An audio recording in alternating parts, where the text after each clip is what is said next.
So, next we start with the concept of a dyad, okay, or a dyadic vector. So, given two vectors u and v, the dyad or the tensor product is defined as, in direct notation, u tensor product v. Okay. So, the symbol that you see here, okay, across with a circle is called tensor product. Okay. So, the way to read this is u tensor product v. Okay. Please do not read this as u multiplied by v or u multiplication v. Okay. So, this is specifically read as u tensor product v. Okay. So, the in direct notation you write u tensor product v. In indicial notation it can be written as ui vj. Okay. So, the matrix notation, although I am writing it here for the sake of completeness, how we have come to this will be discussed later, okay, in maybe a few slides later. So, it is written as vector u multiplied by transpose of vector v. Okay. So, where vector u is u1, u2, u3, okay, and vector v is v1, v2, v3. So, you can recognize from your concepts of linear algebra that this matrix product is basically the outer product of two vectors, okay, just like you had the inner product of two vectors which results in a scalar. So, the outer product of two vectors leads to a matrix, okay, and we will see that you can actually write a second order tensor as a matrix, okay, that for later. Okay. Now, as I already mentioned that the tensor product of two vectors gives you a tensor. Okay. So, you can see from the indicial notation you have two free indices I and j. Okay. So, there are two indices I and j. So, there are total two indices, that is why it is a tensor or specifically a second order tensor. Okay. Now, how does tensor product acts? So, if you take a arbitrary vector w, okay, and write u tensor product w, then what do you get? So, as you know, a tensor maps one vector to another vector. Okay. So, if you take a vector w, so how does this tensor product u tensor product v acts on w? So, the way it acts is it projects the vector w along the vector u and scales it by a factor of v dot w dot v. Okay. So, in indicial notation you can write this as ui vj wj. Okay. So, vj wj you can take in the bracket and vj wj is nothing but w dot u. Okay. So, a dyad operates on a vector by projecting the vector along one of its vector and by scaling it. Okay. So, this definition of the tensor will make more sense when we will discuss about the stress tensor, okay, from which the word tensor itself originates. Okay. There are some properties of tensor product which I am stating here. The first one is the transpose of a dyad, okay, u tensor product v is nothing but dyad of v tensor product u. Okay. Now, if A is a second order tensor, then the product of A with the dyad u tensor product v is nothing but A u tensor product v. Okay. Again, the product of the dyad u tensor product v with a second order tensor A is nothing but u tensor product A transpose B. Okay. Finally, u tensor product v plus w is nothing but u tensor product v plus u tensor product w. So, you can actually show all of these properties that they hold by taking an arbitrary vector and using the operational approach that we discussed in the previous lectures. You take a arbitrary vector and operate and try to see what is the resulting output that you get. Okay. With this concept operational approach, you will be able to prove all these properties. Okay. So, let us try to prove the second property that we had. So, now we want to show that A into U tensor product V is indeed equal to A U tensor product V. Okay. So, we can either follow direct notation or we can follow indicial notation, okay, and we use the operational approach. So, in operational approach, what we do, we consider an arbitrary vector W and operate it on our given expression. So, we start with the left hand side. Okay. So, I am doing the direct notation and I leave the indicial notation for you to complete. Okay. If you have any problem in indicial notation, you can always write a email to me or you can get back to me and I will reply with necessary hints. Okay. So, let us start with the left hand side. So, A U tensor product V operating on arbitrary vector W. Okay. So, now you know from the previous slide that U tensor product V into W will be nothing but V dot W into U. So, V dot W is a scalar. Okay. So, the dot product of two vectors is a scalar. So, if we use this in our expression, we get A V dot W into U, okay, or I can write A U, okay, and V dot W. Now, A U, okay. So, A is a second order tensor, U is a vector. So, indeed A U will give you another vector, say Y. Okay. So, now what we have is V Y V dot W. Okay. Now, again using the same property, okay, which is here. Okay. So, you can relate to this property and you can write this expression as Y dot V into W. Now, Y is nothing but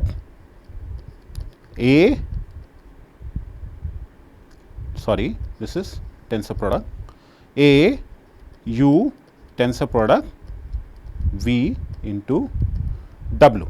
Okay.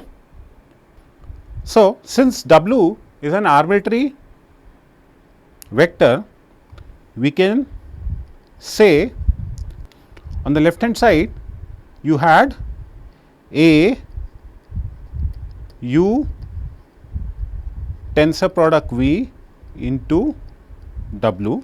Okay. Let me just write, which is equal to this quantity over here. Now, W is an arbitrary vector. So, you can see that A U tensor product V is nothing but A U tensor product V. Okay. So, that is how, and this is nothing but your right hand side. Okay. So, similarly, you can show the other properties using the similar concept. Okay. You take an arbitrary vector W and then operate it on the left hand side. Okay. You start with the left hand side, it does not matter, you can also start with right hand side, but if you start from left hand side, you can follow the similar procedure and you can establish the right hand side by what we have applied to this particular case. So, the initial notation is left for you as an exercise and it will follow a similar procedure. Okay. So, next we move to the basis of second order tensor. Okay. So, you may recall that a vector, okay, as you see here, you have a Cartesian coordinate system x1, x2, x3, and e1, e2, e3 are the base vector. Okay. So, any vector v can be written in terms of the base vectors as v1 e1 plus v2 e2 plus v3 e3, or in short you can write summation vi ei, or if you follow our summation convention. So, this is nothing but simply vi ei with the implication that a summation over I is implied. Okay. Now, the question arises, can a second order tensor have a basis? Okay. And the answer is yes, a second order tensor can be expressed in terms of linear combination of dyadic product of the base vectors. Okay. So, U tensor product V is also called the dyadic product. So, if you form a dyad of these base vectors, which is written as E I tensor product E j, for I and j going from 1 to 3, you have total of 9 such dyads. Okay. You have E1 tensor E1, E1 tensor E2, all the way up to E3 tensor E3. You have 9 such dyads. Okay. And any second order tensor can be written as scalar multiple, okay, of these base vectors. Okay. Dyad of this base vector. For example, let us consider a second order identity tensor. Okay. So, in direct notation it is written as I equal to delta I j E I tensor E j, or using the substitution property of Kronecker delta, you can write I as summation over I E I tensor product E I. Okay. So, can you show that I u is equal to u? So, I is a identity tensor. So, it will map the vector to itself. Okay. So, let us start from the left hand side and we will substitute on the left hand side the expression for I in terms of its basis, which is nothing but summation over I E I tensor E I into u. Now, using the property of dyad product, you can write this as I equal to 1 to 3 E I dot u into E I. Okay. So, what is E I dot u? It is nothing but u I. It is nothing but the ith component of the vector along the E ith base vector. So, you have summation I equal to 1 to 3 u I E I, and what is this? This is nothing but vector u itself. So, you can show that a second order identity tensor maps the vector to itself. Okay. So, generalizing, we can write that any given tensor A can be written as a linear combination of the dyads of the base vectors, and it has 9 components. Okay. Sorry, this should be A I j, okay, as A equal to A summation over I and j A I j E I tensor E j. Okay. Now, how do you get each component of the tensor, that is A I j? For this, the formula is A I j is equal to E I dot A operating on E j. Okay. So, can you show that? Yes, we can show. So, we can start from the right hand side now. Okay. I can start from the right hand side, and what I will do is I can substitute this expression over here, okay, here, okay, on the right hand side, okay, and instead of I and j, I will use k and l, okay, k and l, A, k l, E k tensor product EL EJ. Okay. So, now I can write this as EI dot summation over KL AKL EL, okay, dot EJ into EK. Okay. So, what is EL dot EJ? EL dot EJ is nothing but, okay, let me write here, EL dot EJ is nothing but delta LJ. Okay. And now I can take this EI dot inside, okay, because both AKL and delta LJ are nothing but scalars. Okay. So, I can take EI dot EK, and what is EI dot EK? It is nothing but delta IK. Okay. So, I can write delta IK, and this summation sign also goes away. So, what I am left with is AKL delta LJ delta IK. So, using the substitution property, this K over here will be replaced by I, and this L over here will be replaced by this J. So, finally, what I will get is A I J. Okay. So, this is nothing but your left hand side.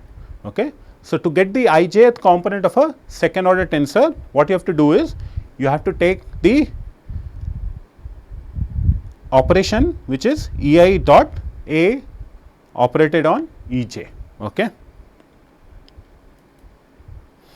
Now, a task for you now is to show that a dyadic of two dyads is insufficient to represent an arbitrary second order tensor. Till now we have not shown that U tensor product V is a second order tensor, but considering that this is indeed the fact that U tensor product V is a second order tensor, then can we say that all tensors can be written as U tensor product V, or this U tensor product V is insufficient to represent any given second order tensor. Okay. So, you can show that dyad of two vectors, that is U tensor product V, is insufficient for representing any second order tensor. Okay. For this, what you have to do is take an arbitrary vector W and operate U on, and take the dyad U tensor product V and operate on W. So, what do you get? You will get a vector. Okay. So, that vector will always be along the uth direction. Okay. So, whatever may be your vector W, U tensor product V will always project that vector W in the direction of U, which is not general. Okay. So, this proof I will leave it to you, and now again if you have any doubt, you can always come back to me. You can contact me and I will be able to help you out. Now, in finite element context, it is always essential that we should be able to write the components of a second order tensor in a matrix form, and that is how you can write. Okay. So, the components of a second order tensor A can be written as a 3 by 3 matrix, where a symbol, following symbol is used. Either you can put A as a bold, or in when you are writing by hand, you can just put this square brackets, inside that you can put A, and then A11, A12, A13, A21, A22, A23, A31, A32, A33. So, this forms your 3 by 3 matrix. So, all 9 components of a second order tensor can be nicely put into a 3 cross 3 matrix. With the help of this, you can duplicate the tensor operations in terms of matrix operation. So, for example, tensor A operating on vector U gives another vector V. So, in matrix form, this can be written as matrix A multiplied by vector U gives you vector V. Okay. Similarly, you can write the expression for sum, product, dyadic product and transpose of the tensors in the matrix operation, okay, which are shown here. Okay. So, for example, the sum of two tensors A and B is nothing but the sum of the matrix components of the two tensors. The product of two tensors A and B is nothing but the product of the matrix form of the two tensors A and B. Okay. So, U tensor product V is nothing but vector U and V transpose, U V transpose. Okay. So, U transpose V will actually make it a dot product. So, U V transpose will make the matrix equivalent of the tensor expression U tensor product V. Okay. Now, you might recall that we had discussed how the components of a vector transform when the Cartesian bases are rotated. Okay. So, this was the expression V dash equal to Q transpose V, where Q was the matrix of transformation, okay, or it was the transformation vector. Now, transformation tensor. Now, again, if the Cartesian bases are rotated, how does the components of the tensor Aij, okay, for example, how do they transform? Okay. So, now if you rotate your bases, then in the old basis Ei tensor product Ej, the tensor A is given by following expression. Okay. And just like in the case of vector, when you rotate the Cartesian system, okay, your vector is not rotating, the vector is there itself. So, the vector stays. Okay. Now, in the new basis Ei dash Ej dash, the same tensor can be written as A dash Ij Ei dash tensor Ej. Now, the question is, what is the relation between A dash Ij and Aij, the component of the tensor in the new basis and the component of the tensor in the old basis. Okay. So, can we find this relation? So, the answer is yes. We can start by our expression, the relation between the basis vectors in the two coordinate system, okay, in the two Cartesian coordinate systems. So, Ei dash is nothing but Qki Ek and Ej dash is nothing but Qlj El. So, these two we can substitute here, okay. We can substitute it here, and then what we can do? We can do some simple linear algebra, and finally, we will end up getting the following relation. So, this is the initial notation. First, you will get this, that A dash Ij is nothing but Qki Akl Qlj, or in direct notation, this is nothing but A dash is Q transpose Aq. In matrix notation, this is matrix A dash equal to matrix Q transpose matrix A into matrix Q. Okay. Now, any tensor, okay, which satisfies this relation will be called a second order tensor. Now, question comes, are there certain tensors whose component will not change with the change in the coordinate system? The answer is yes, there are tensors, and these tensors are called isotropic tensors. So, for isotropic tensors, the component of the tensor in the new basis is same as the component of the tensor in the old basis, and one of the examples of this is a identity tensor. Okay. So, in identity tensor, I dash is same as I. Okay. So, you can actually show that a quantity is a second order tensor. Okay. Suppose you are given a quantity and you want to show that that quantity is a second order tensor. So, how do you show that? This is a two-step procedure. In the first step, whatever is the quantity that you have been given, write that quantity in a primed system, that dash system. Okay. And then using the transformation relation for quantities which are specified as vectors or tensors, you can show that the quantity of interest transforms according to this relation, A dash is Q transpose Aq. Okay.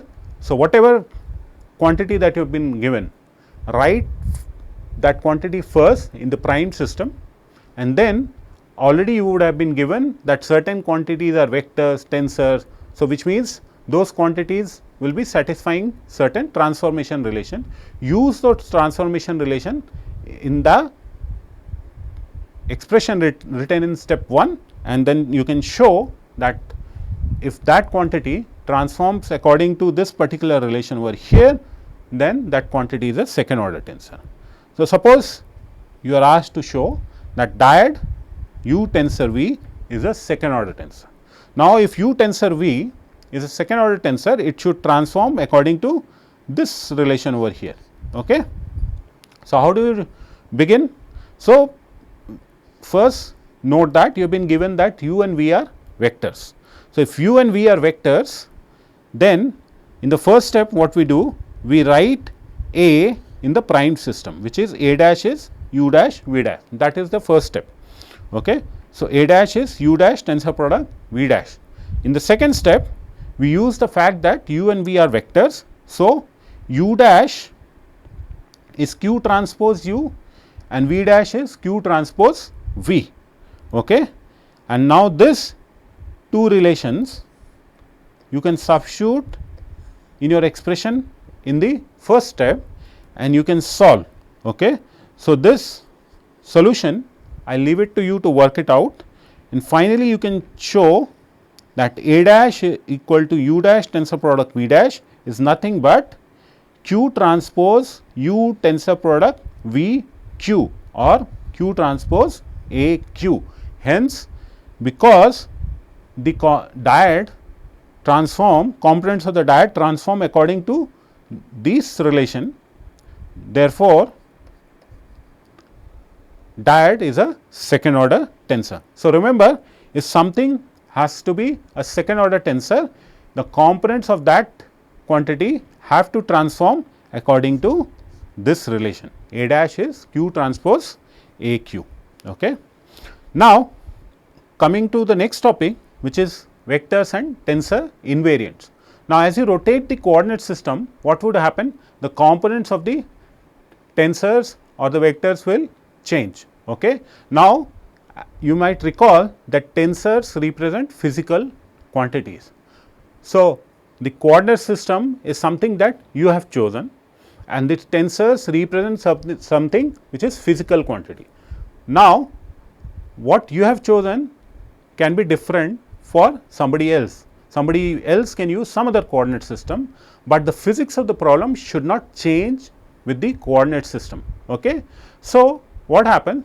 The physics of the problem should be described in terms of what is called the invariants of the quantity or the tensor. Okay. So, quantities which do not change with the coordinate systems or when the axes are rotated.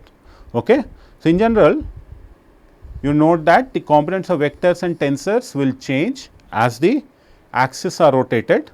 However, there are certain intrinsic quantities which are called invariants, which remain unchanged under the change of axis. Okay. For example, consider two vectors u and v, and if you take the dot product u dot v, then this u dot v is a invariant quantity. Once you rotate the coordinate system, u dot v, the value of u dot v will not change, and this you can prove by starting in the primed system. Okay. U dash dot v dash, let us see what happens to u dash dot v dash, where u dash v dash are the new vectors which are in the primed system. Now, writing in matrix notation, you can write u dash transpose v dash. Now, u dash is q transpose u and v dash is q transpose v, that you can substitute here. Okay, that we have substituted here. Okay. And then opening up the first bracket, we can write u transpose q q transpose v. Now, q is an orthogonal tensor or orthogonal matrix. So, q q transpose is an identity. Okay. So, finally, you get u transpose v, which is nothing but u dot v. Okay. So, on the left hand side, you have the dot product in the primed system, which is the new coordinate system, new basis, and right hand side you have the dot product of the vector in the original basis. Now, you see that u dash dot v dash is same as u dot v, which means that the dot product of two vectors has not changed as the coordinate system has rotated. Okay. So, the magnitude of the dot product remains same after the transformation, hence it is called an invariant. Okay.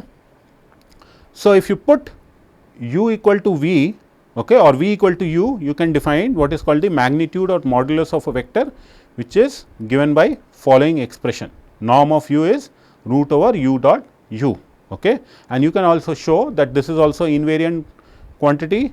So, this modulus or the magnitude of the vector is an intrinsic physical property of the vector. Now, coming to the invariants associated with the tensors. Okay.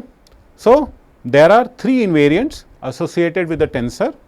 The first invariant is called the trace of the tensor, and this is given by the symbol I subscript A. A is here just to denote that this is a first invariant associated with the tensor A. Okay. And this I subscript A is nothing but trace of A, and if you write A in matrix form, then trace of a matrix is nothing but the summation of the diagonal component, which is AII, and if you expand this, this is A11 plus A22 plus A33. So, trace of a vector or trace of a tensor AII is the first invariant of a second order tensor. So, you can easily show that IA is a invariant. You can start from the transformation relation, A dash is Q transpose AQ, write in initial notation and just substitute I equal to J, and then using the property that the transformation tensor is a orthogonal tensor. Okay. Q is QQ transpose is identity, you can show that A dash II is same as A II. Okay. Again, I will leave it to you, you can always come back to me.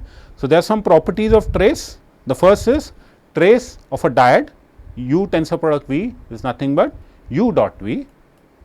Trace of transpose of a tensor is same as trace of a tensor itself. The trace of product of two tensors A and B is same as the trace of product of tensor B and A. Okay. Now, next, before discussing the next invariant, first we have to discuss what is meant by the double contraction or double product of two tensors. Okay. So, just like you had a dot product of two vectors, similarly for tensors you can define dot product by what is called the double contraction. Okay. So, if you have two tensors A and B, then the dot product or the double contraction is defined as A, and you see this symbol, two dot line. Okay. So, that is why it is called double contraction. A double contraction with B is nothing but trace of A transpose B. In initial notation, this is Aij Bij. Okay. Now, trace of A transpose B you can show is same as trace of AB transpose, same as trace of B transpose A is same as trace of B A transpose. Okay. So, some of the properties of double contraction are trace of A or second order tensor is nothing but the double contraction of A with the identity tensor I double contraction with A contracted with dyad U tensor V is nothing but U dot A V. Okay. And then double contraction of two dyads U tensor product V double contracted with V tensor product X is nothing but U dot W and V dot X. Okay. So, notice that double contraction, just like the dot product of two vectors, leads to a scalar. You see this initial expression over here, there is no free index here, there are only repeated index. So, eventually you do not have any component, you just have a scalar magnitude. Okay. Now, the fourth property is A contracted with B, okay, where A and B are two tensors, is 0 if and only if A is a symmetric tensor and B is a anti-symmetric tensor. Okay. So, the double contraction of a symmetric tensor with an anti-symmetric tensor leads to 0. Okay. So, this is a very important property which we will come across again when we are discussing hyperelasticity, okay, and in kinetics. So, you just remember this property, that the double contraction of a symmetric tensor and an anti-symmetric tensor is equal to 0. So, with this we can now define the second invariant of a second order tensor. The second invariant of a second order tensor is given by the symbol 2 subscript A is A double contraction with A itself. There is another definition which is very common in some literature, which is 1 by 2 I A square minus A contracted with A, which is nothing but trace of A inverse determinant of A. Okay.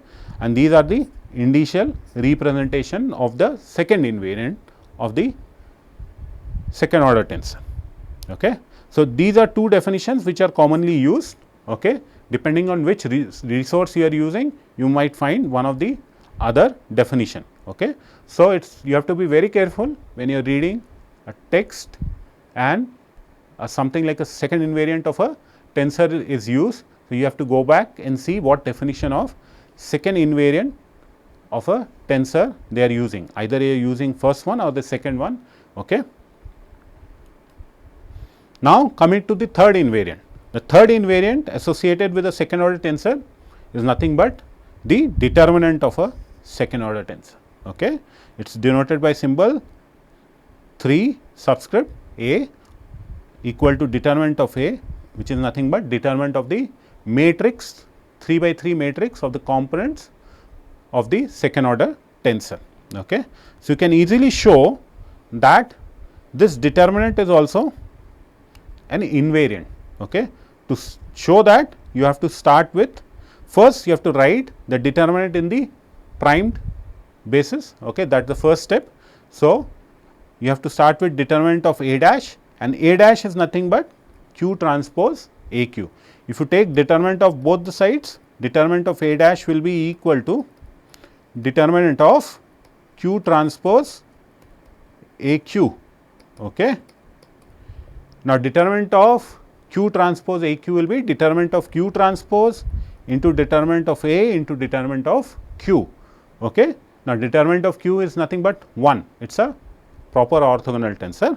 So, determinant of Q is 1, therefore, determinant of A dash will be same as determinant of A.